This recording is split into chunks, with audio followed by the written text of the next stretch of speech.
ಸ್ನೇಹಿತರೆ, ಚರಿತ್ರೆಯ ಮತ್ತೊಂದು ವಿಡಿಯೋಗೆ ನಿಮಗೆಲ್ಲ ಪ್ರೀತಿಯ ಸ್ವಾಗತ. ರಾಮಾಯಣವನ್ನ ಭಾರತದ ಮುಖ್ಯ ಮಹಾಕಾವ್ಯಗಳಲ್ಲಿ ಒಂದೆಂದು ಭಾವಿಸಲಾಗುತ್ತದೆ. ರಾಮಾಯಣ ಮಹಾಕಾವ್ಯಕ್ಕೆ ಭಾರತೀಯ ಸಂಪ್ರದಾಯದಲ್ಲಿ ವಿಶಿಷ್ಟ ಸ್ಥಾನಮಾನವಿದೆ. ರಾಮಾಯಣ ಎಂದ ತಕ್ಷಣ ನಮಗೆಲ್ಲ ತಟ್ಟನೆ ನೆನಪಾಗುವ ಪಾತ್ರಗಳೆಂದರೆ ಅದು ರಾಮ, ಲಕ್ಷ್ಮಣ, ಸೀತೆ, ಆಂಜನೇಯ ಹಾಗೂ ರಾವಣ. ರಾಮಾಯಣದ ಮುಖ್ಯ ಪುರುಷನಾದ ರಾಮನ ಸಹೋದರನಾದ ಲಕ್ಷ್ಮಣ ತನ್ನ ಅಣ್ಣನ ಮೇಲೆ ಅಪಾರವಾದ ಭಕ್ತಿ ಹಾಗೂ ಪ್ರೇಮವನ್ನಿರಿಸಿದ್ದ.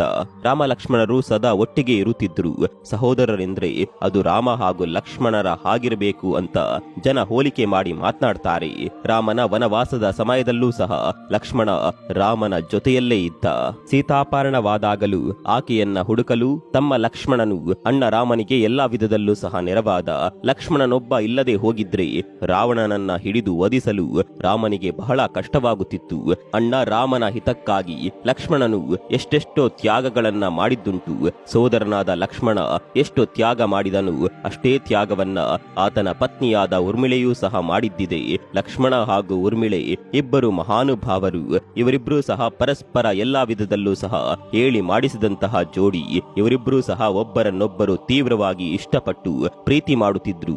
ಎಲ್ಲದಕ್ಕಿಂತ ಮಿಗಿಲಾಗಿ ಇವರು ಒಬ್ಬರನ್ನೊಬ್ಬರು ಪರಸ್ಪರ ಬಹಳ ಚೆನ್ನಾಗಿ ಅರ್ಥ ಮಾಡಿಕೊಂಡಿದ್ದರು. ಪರಿಣಾಮವಾಗಿ ಇಬ್ರು ಸಹ ರಾಮಾಯಣದಲ್ಲಿ ಯಾವೊಬ್ಬ ಪತಿ ಪತ್ನಿಯೂ ಸಹ ಮಾಡದಂತಹ ತ್ಯಾಗಗಳನ್ನ ಮಾಡಿದ್ದಾರೆ. ಲಕ್ಷ್ಮಣನ ಎಷ್ಟೋ ರಹಸ್ಯಗಳು ಸ್ವತಃ ಆತನ ಅಣ್ಣನಾದ ರಾಮನಿಗೂ ಸಹ ತಿಳಿದಿಲ್ಲ. ಅಂತಹ ರಹಸ್ಯಗಳಾದರೂ ಏನು? ಅವುಗಳನ್ನ ಯಾಕಾಗಿ ಲಕ್ಷ್ಮಣನು ತನ್ನ ಅಣ್ಣನ ಬಳಿಯೂ ಸಹ ಹೇಳದೆ ಗೌಪ್ಯವಾಗಿರಿಸಿದ? ಅಣ್ಣನಿಗಾಗಿ ಇಷ್ಟೆಲ್ಲ ತ್ಯಾಗ ಮಾಡಿದ ಲಕ್ಷ್ಮಣನನ್ನ ರಾಮ ಯಾಕಾಗಿ ರಾಜ್ಯ ಭ್ರಷ್ಟನನ್ನಾಗಿ ಮಾಡಿ ಬಹಿಷ್ಕರಿಸಿದ? ಹಾಗೂ ಲಕ್ಷ್ಮಣನು ಎಲ್ಲಿ ಮತ್ತು ಯಾವಾಗ ತನ್ನ ದೇಹಾಂತ್ಯ ಮಾಡಿದ ಎಂಬ ಮುಂತಾದ ಲಕ್ಷ್ಮಣನ ಕುರಿತಾದ ಅನೇಕರಿಗೆ ತಿಳಿಯದ ಈ ರಹಸ್ಯ ಸಂಗತಿಗಳನ್ನ ಇಂದಿನ ಈ ವಿಡಿಯೋದಲ್ಲಿ ತಿಳಿಯೋಣ ಬನ್ನಿ.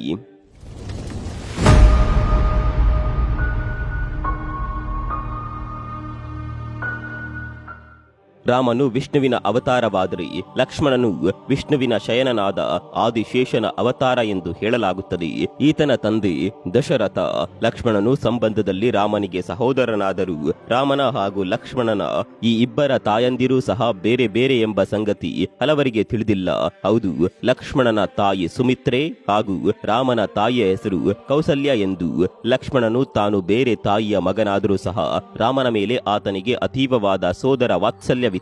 ಲಕ್ಷ್ಮಣನು ಅತೀವ ಪರಾಕ್ರಮಿಯೂ ಸಹ ಆಗಿದ್ದ. ಹಾಗೆ ನೋಡಿದ್ರೆ ಆತನ ತಾಯಿಯಾದ ಸುಮಿತ್ರೆಗೆ ಲಕ್ಷ್ಮಣನ ಸಹಿತ ಶತ್ರುಘ್ನನೆಂಬ ಮಗನೂ ಸಹ ಇದ್ದ. ಲಕ್ಷ್ಮಣ ಹಾಗೂ ಶತ್ರುಘ್ನ ಈ ಇಬ್ಬರೂ ಸಹ ಒಂದೇ ತಾಯಿಯ ಮಕ್ಕಳಾದರೂ ಸಹ ಲಕ್ಷ್ಮಣನಿಗೆ ತನ್ನ ಒಡ ಹುಟ್ಟಿದ ಶತ್ರುಘ್ನನಿಗಿಂತಲೂ ಮಲತಾಯಿಯ ಮಗನಾದ ರಾಮನ ಮೇಲೆಯೇ ಅತಿಯಾದ ಮಮತೆ ಇತ್ತು. ರಾಮನು ಜನಕ ರಾಜನ ಮಗಳಾದ ಸೀತೆಯನ್ನ ಸ್ವಯಂವರದಲ್ಲಿ ಗೆದ್ದು ವಿವಾಹವಾಗುತ್ತಾನೆ. ಹಾಗೂ ಲಕ್ಷ್ಮಣನು ಉರ್ಮಿಳೆ ಎಂಬಾಕೆಯನ್ನ ವಿವಾಹವಾಗುತ್ತಾನೆ. ಈ ಉರ್ಮಿಳೆ ಬೇರ್ಯಾರೂ ಅಲ್ಲ, ಈಕೆ ಸ್ವತಃ ಸೀತೆಯ ಸಹೋದರಿ. ರಾಮ ಹಾಗೂ ಸೀತೆಯರ ಹಾಗೆಯೇ ಲಕ್ಷ್ಮಣ ಹಾಗೂ ಉರ್ಮಿಳಾ ಸಹ ಆದರ್ಶ ಪತಿ ಪತ್ನಿಯಾಗಿದ್ರು. ಮುಂದೆ ರಾಮನ ಪಟ್ಟಾಭಿಷೇಕ ನಡೆಯುವ ದಿನ ಮಂತರೆಯ ಕುತಂತ್ರದಿಂದ ಮಹಾರಾಣಿಯಾದ ಕೈಕೇಯಿ ಮನೋವಿಚಲಿತಳಾಗಿ ರಾಮನು ಕಾಡಿಗೆ ಹೋಗಿ ವನವಾಸ ಮಾಡುವಂತೆ ದಶರಥನನ್ನ ಕೋರುತ್ತಾಳೆ. ಆಗ ರಾಮ ತಂದೆಯ ಮಾತಿಗೆ ಕೊಂಚವೂ ಸಹ ಹಿಂಜರಿಯದೆ ಪತ್ನಿಯ ಸಹಿತವಾಗಿ ವನವಾಸಕ್ಕೆ ತೆರಳುತ್ತಾನೆ. ಆಗ ಲಕ್ಷ್ಮಣನು ಸಹ ರಾಮನ ಜೊತೆ ವನವಾಸಕ್ಕೆ ತಾನೂ ಸಹ ಹೋಗಲು ನಿರ್ಧಾರ ಮಾಡುತ್ತಾನೆ. ರಾಮ ಲಕ್ಷ್ಮಣನಿಗೆ ಈ ಕುರಿತು ಎಷ್ಟೋ ಸಲ ಬೇಡವೆಂದು ಹೇಳುತ್ತಾನೆ. ಆದರೆ ಲಕ್ಷ್ಮಣ ಕೇಳೋದಿಲ್ಲ. ತನ್ನ ಪತಿಯಾದ ಲಕ್ಷ್ಮಣನೂ ಸಹ ವನವಾಸಕ್ಕೆ ಹೊರಟಿರುವ ಸಂಗತಿ ತಿಳಿದ ಉರ್ಮಿಳೆಯು ಲಕ್ಷ್ಮಣನ ಜೊತೆ ತಾನು ಹೋಗಲು ನಿರ್ಧಾರ ಮಾಡುತ್ತಾಳೆ. ಆಗ ಲಕ್ಷ್ಮಣನು ಅದಕ್ಕೆ ಒಪ್ಪೋದಿಲ್ಲ. ನೀನು ನನ್ನ ಜೊತೆ ಕಾಡಿಗೆ ಬರುವುದು ಬೇಡ, ಇಲ್ಲಿಯೇ ಇದ್ದು ವಯೋವೃದ್ಧರಾದ ಅತ್ತೆ ಮಾವಂದಿರ ಸೇವೆ ಮಾಡುವಂತೆ ಹಾಗೂ ಅವರನ್ನ ನೋಡಿಕೊಳ್ಳುವಂತೆ ಲಕ್ಷ್ಮಣ ಆಕೆಗೆ ಹೇಳುತ್ತಾನೆ. ಪತಿಯ ಮೇಲಿದ್ದ ಗೌರವ ಭಾವದಿಂದಾಗಿ ಆತನ ಮಾತನ್ನ ಅಂಗೀಕರಿಸಿದ ಉರ್ಮಿಳಾ ಅಯೋಧ್ಯೆಯಲ್ಲಿಯೇ ಉಳಿಯುತ್ತಾಳೆ. ಇದಾದ ಮೇಲೆ ರಾಮ, ಸೀತೆ ಹಾಗೂ ಲಕ್ಷ್ಮಣ ಈ ಮೂವರೂ ಸಹ ಕಾಡಿಗೆ ವನವಾಸಕ್ಕೆ ಹೋಗುತ್ತಾರೆ. ಕಾಡಿನಲ್ಲಿದ್ದ ಸೀತೆಯನ್ನ ನೋಡಿದ ರಾವಣ ಮಾರು ವೇಷದಲ್ಲಿ ಬಂದು ಆಕೆಯನ್ನ ಅಪಹರಿಸುತ್ತಾನೆ. ಸೀತೆಯನ್ನ ಹುಡುಕಲು ರಾಮ ಲಕ್ಷ್ಮಣರಿಬ್ಬರು ಕಿಷ್ಕಿಂಧೆಯ ಬಳಿ ಬಂದು ಕಿಷ್ಕಿಂಧೆಯ ಬಳಿ ಬೀಡು ಬಿಟ್ಟಿದ್ದ ವಾನರ ಸೇನೆಯ ಸಹಾಯ ಕೋರುತ್ತಾರೆ. ಮುಂದೆ ಲಕ್ಷ್ಮಣನು ಇಂದ್ರಜಿತ್ನನ್ನ ವಧೆ ಮಾಡುತ್ತಾನೆ. ಮಾಡುತ್ತಾನೆ. ರಾಮ ರಾವಣರ ಯುದ್ಧ ನಡೆದಾಗ ರಾಮನಿಂದ ರಾವಣ ವಧೆಯಾಗುತ್ತಾನೆ. ರಾವಣನ ಸಹೋದರನಾದ ವಿಭೀಷಣನು ರಾಮನ ಭಕ್ತನಾಗಿದ್ದು ಸೀತೆಯನ್ನ ರಾವಣನಿಗೆ ತಂದೊಪ್ಪಿಸುತ್ತಾನೆ. ಅಲ್ಲಿಂದ ಮುಂದೆ ರಾಮ, ಸೀತೆ ಹಾಗೂ ಲಕ್ಷ್ಮಣ ಈ ಮೂವರೂ ಸಹ ಅಯೋಧ್ಯೆಗೆ ಹಿಂದಿರುಗುತ್ತಾರೆ. ಅಯೋಧ್ಯೆಗೆ ಬಂದ ತಕ್ಷಣ ಲಕ್ಷ್ಮಣನು ಯೋಗ ನಿದ್ರೆಯಲ್ಲಿದ್ದ ಊರ್ಮಿಳಾ ದೇವಿಯನ್ನ ಎಚ್ಚರಿಸುತ್ತಾನೆ. 14 ವರ್ಷಗಳ ಬಳಿಕ ಅವರಿಬ್ಬರು ಈಗ ಮತ್ತೆ ಒಂದಾಗಿದ್ದರು. ಇಷ್ಟು ದೀರ್ಘಕಾಲದ ಸಂಗಮದ ಬಳಿಕ ಲಕ್ಷ್ಮಣ ಹಾಗೂ ಊರ್ಮಿಳಾ ದೇವಿ ಮುಂದಿನ ಜೀವನವನ್ನ ಅನ್ಯೋನ್ಯವಾಗಿ ಸಂತೋಷದಿಂದಲೇ ಕಳೆಯುತ್ತಾರೆ. ಇದಾಗಿ ಬಹು ವರ್ಷಗಳ ತರುವಾಯ ಶ್ರೀರಾಮನಿಗೆ ಅಯೋಧ್ಯೆಯಲ್ಲಿ ಭವ್ಯವಾದ ಪಟ್ಟಾಭಿಷೇಕವೇ ನಡೆಯುತ್ತದೆ. ಈ ಸಂತೋಷದ ಕೂಟದಲ್ಲಿ ಅಲ್ಲಿದ್ದ ಎಲ್ಲರೂ ಸಹ ರಾಮ ರಾವಣರ ಯುದ್ಧದಲ್ಲಿ ರಾಮ ತೋರಿದ ಶೌರ್ಯ ಪ್ರತಾಪಗಳ ಬಗ್ಗೆ ವರ್ಣನೆ ಮಾಡುತ್ತಾರೆ. ರಾವಣ ಹಾಗೂ ಕುಂಭಕರ್ಣರನ್ನ ವಧಿಸಿದ ರಾಮನ ಪ್ರತಾಪಗಳ ಬಗ್ಗೆ ಜನ ಮೆಚ್ಚಿ ಮಾತನಾಡ್ತಾರೆ. ಆಗ ಅಲ್ಲಿಗೆ ಬಂದ ಅಗಸ್ತ್ಯ ಮುನಿಯು ನಿಜ, ರಾವಣ ಹಾಗೂ ಕುಂಭಕರ್ಣರನ್ನ ಕೊಂದಿದ್ದು ಶ್ರೀರಾಮನೇ ಆದರೂ ಇವರಿಬ್ಬರಿಗಿಂತಲೂ ಶಕ್ತಿವಂತನಾಗಿದ್ದ ಇಂದ್ರಜಿತ್ನನ್ನ ಏಕಾಂಗಿಯಾಗಿ ಹೋರಾಡಿ ಸಂಹರಿಸಿದ್ದು ಲಕ್ಷ್ಮಣ ಎಂದು ಹೇಳುತ್ತಾರೆ. ಇದನ್ನ ಕೇಳಿದ ಎಲ್ಲರೂ ಸಹ ಆಶ್ಚರ್ಯಚಕಿತರಾಗಿ ಹಾಗಾದರೆ ರಾವಣ ಕುಂಭಕರ್ಣರಿಗಿಂತಲೂ ಇಂದ್ರಜಿತ್ ಅಷ್ಟು ಶಕ್ತಿಶಾಲಿಯೇ ಎಂದು ಅವರನ್ನ ಕೇಳುತ್ತಾರೆ. ಅದಕ್ಕೆ ಉತ್ತರಿಸುತ್ತಾ ಅಗಸ್ತ್ಯರು ಹೌದೆಂದು ತಲೆಯಾಡಿಸುತ್ತಾರೆ. ಅಲ್ಲದೆ ಇಂದ್ರಜಿತ್ ಜನಿಸುವ ಸಮಯದಲ್ಲಿ ರಾವಣನು ನವಗ್ರಹಗಳನ್ನ ಸಹ ತನ್ನ ಹಿಡಿತದಲ್ಲಿಟ್ಟುಕೊಂಡಿದ್ದ ಸಂಗತಿಯನ್ನ ಸಹ ಅಗಸ್ತ್ಯರು ತಿಳಿಸುತ್ತಾರೆ. ಹಾಗೂ ಇಂದ್ರಜಿತ್ ಜನಿಸುವಾಗ ಆತನಿಗೆ ಯಾವುದೇ ಕೇಡುಂಟಾಗದಿರಲಿ ಹಾಗೂ ಆತ ವಿಶ್ವವನ್ನೇ ನಡಗಿಸಬಲ್ಲ ಪ್ರತಾಪಿಯಾಗಲಿ ಎಂದು ನವಗ್ರಹಗಳು ತಾನು ಸೂಚಿಸುವ ಸ್ಥಳದಲ್ಲಿಯೇ ಇರಬೇಕೆಂದು ರಾವಣ ಆದೇಶಿಸಿದ್ರ ಬಗ್ಗೆಯೂ ಸಹ ಅವರು ಹೇಳುತ್ತಾರೆ. ಹೀಗೆ ಜನಿಸಿದ ಇಂದ್ರಜಿತ್ನನ್ನ ಕೊಲ್ಲಬೇಕೆಂದರೆ 14 ವರ್ಷಗಳ ಕಾಲ ಪತ್ನಿಯಿಂದ ದೂರವಾಗಿರುವ ಹಾಗೂ ಅಷ್ಟೂ ಕಾಲ ಆಹಾರವನ್ನ ಸೇವಿಸದ ವ್ಯಕ್ತಿಯಿಂದ ಮಾತ್ರವೇ ಸಾಧ್ಯವೆಂಬ ಶಾಪ ಇಂದ್ರಜಿತ್ಗೆ ಇತ್ತು. ಹಾಗಾದ್ರೆ ಇಲ್ಲಿ ಇಂದ್ರಜಿತ್ ಹತನಾದದ್ದು ಲಕ್ಷ್ಮಣನಿಂದ. ಇದು ಹೇಗೆ ಸಾಧ್ಯವಾಯಿತೆಂದು ಅಲ್ಲಿದ್ದ ಎಲ್ಲರೂ ಸಹ ಅಗಸ್ತ್ಯರನ್ನ ಕೇಳಿದಾಗ ಅವರು ರಾಮನತ್ತ ಕೈ ಸೂಚಿಸುತ್ತಾರೆ. ರಾಮನು ಆಗ ಲಕ್ಷ್ಮಣನನ್ನ ಬಳಿಗೆ ಕರೆದು ಆತ ಇಂದ್ರಜಿತ್ನನ್ನ ಕೊಂದುದರ ಹಿಂದಿರುವ ಆ ರಹಸ್ಯದ ಬಗ್ಗೆ ತಿಳಿಸುವಂತೆ ಕೇಳಿಕೊಳ್ಳುತ್ತಾರೆ. ಆಗ ಲಕ್ಷ್ಮಣನು ಅಷ್ಟೂ ಕಾಲ ತನ್ನ ಅಣ್ಣನಾದ ರಾಮನ ಬಳಿಯೇ ಮರೆಮಾಚಿದ್ದ ಸಂಗತಿಯನ್ನ ತಿಳಿಸಲು ಮುಂದಾಗುತ್ತಾನೆ. ಈ ಬಗೆಯ ಲಕ್ಷ್ಮಣನ ಕುರಿತಾದ ರಹಸ್ಯಗಳು ಸಕಲವನ್ನ ಸಹ ತಿಳಿದ ರಾಮನಿಗೂ ಕೂಡ ಗೊತ್ತಿರಲಿಲ್ಲ. ನೀನು ಅಷ್ಟೂ ಕಾಲ ಆಹಾರ ಸೇವಿಸದೆ ಹೇಗೆ ಬದುಕಿದ್ದೆ ಎಂದು ಅವರು ಲಕ್ಷ್ಮಣನನ್ನ ಉದ್ದೇಶಿಸಿ ಕೇಳುತ್ತಾರೆ. ಆಗ ಅದಕ್ಕೆ ಪ್ರತಿಯಾಗಿ ಲಕ್ಷ್ಮಣನು ತನ್ನ ಬಗ್ಗೆ ಇದ್ದ ಮೊದಲ ರಹಸ್ಯದ ಬಗ್ಗೆ ಹೇಳುತ್ತಾನೆ.